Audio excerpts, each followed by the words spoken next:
So obviously Gamescom is going on right now. Yesterday we did see Modern Warfare finally at Gamescom. We had the announcement for the Gunfight 2v2 Open Alpha. Again, that's this weekend on the PS4 only, and it's for free, and everyone is going to be able to access it. You don't need to pre-order, but you have to be on the PS4. So that was the announcement we received yesterday. I think a lot of people, including me, were expecting a lot more from that. If you guys watched my live stream, or if you saw the live stream reveal, they made it seem like it was going to be a lot more than what it actually was. If you guys saw the advertisement, it was 2 p.m. Gamescom, huge secret special announcement for Modern Warfare, and we waited until 3:30, an hour and a half later, just for the gunfight announcement, which is definitely hype. I'm hyped for it, but we were expecting a lot more. It was about a minute and a half to 2 minutes of discussion, and that's it. You know, they have talked time and time again about campaign gameplay being revealed very soon, Spec Ops gameplay being revealed soon as well,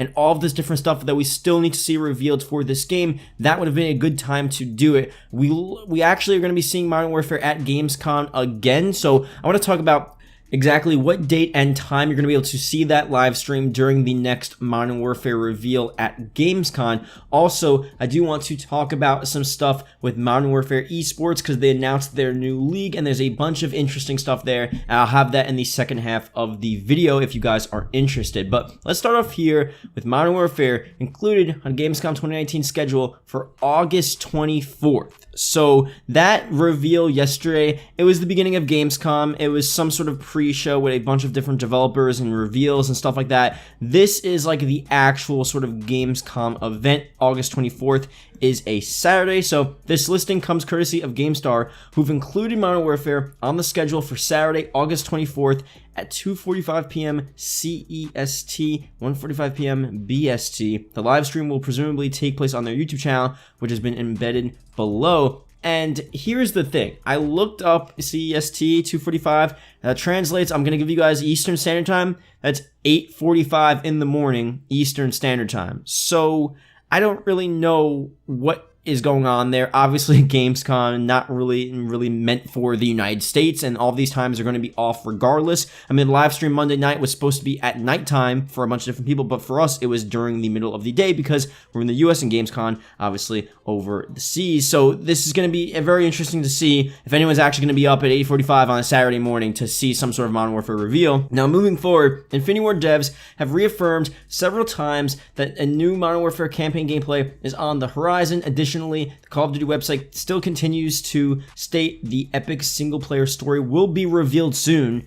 Everything seems to point in the direction of new campaign footage surfacing imminently, so perhaps Saturday will be the day. So that all makes a lot of sense. They've been saying very recently, and it's again mentioned here on their website, that especially campaign single-player story will be revealed very soon, and gameplay of the campaign missions, preferably the missions that we saw back in May, those two missions will be revealed very shortly as well. So honestly, if they're saying that, and Gamescom is this weekend, and it's going to be shown on Saturday, and there hasn't been any other mention of Modern Warfare being shown anywhere else besides this Saturday, that would be an interesting time for them to actually reveal some campaign gameplay. Now, I personally thought, and I don't know if you guys agree with me or not, definitely let me know down below.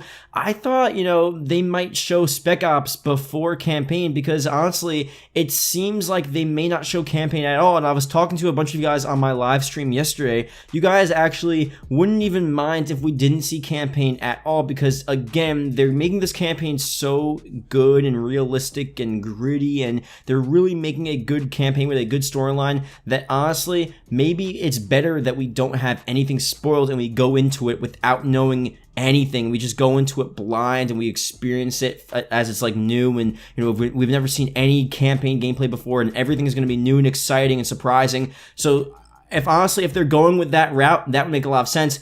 Nah, I would like 3 to 4 minutes at least. If they're going to do that, just a couple minutes maybe of some gameplay. But if they don't show us the full missions, that's actually fine. So I personally thought, you know what, instead of campaign gameplay, show us some Spec Ops gameplay. Show us a Spec Ops reveal, a survival mode, stuff like that. That's not really that big of a deal if you spoil that because it's just Spec Ops. It's different stuff like that. Like maybe don't show the Spec Ops missions, but other stuff that would be pretty cool to see. I don't know, but they're saying here again, we've seen the devs devs and on their website that we're gonna see campaign gameplay soon. So maybe I'm wrong, who knows, and maybe Saturday is the day in which we see that. So we'll see when that time comes. Now, let's talk a little bit about 2020 Call of Duty Esports. I did say I was gonna make a COD Champs video, never made that video. I don't know. Oh well. Obviously, E United won. I was pretty hyped about that. But let's go through some Call of Duty Esports. What's going on with the league? So again, it's going to be 5v5 multiplayer.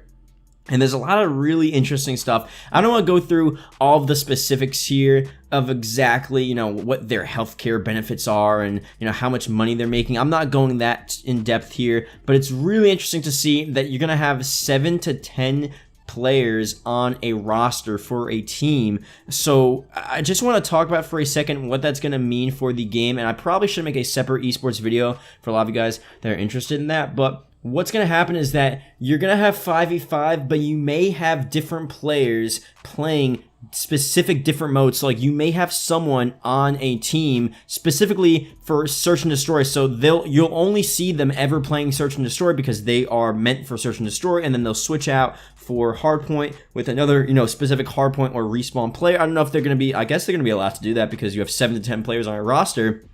And why else would you need that many players on a specific roster unless they're just benched the whole season? That's going to be really interesting to see. So that's, I feel like, the main thing here. Obviously, you guys know the general sort of cities that are buying these different players and teams, and they have to do all these different contracts. And I know there's a lot of really interesting stuff going down here. So we'll see how it all pans out very soon. But definitely, it's going to be a huge change. And let me know if you guys are interested in me talking a little more about what's going to happen with the Call of Duty World League and all of the city-based teams and what they're doing next year. So, I don't know. That's pretty much it. Thank you guys for watching. If you guys did enjoy, I'll see you guys later.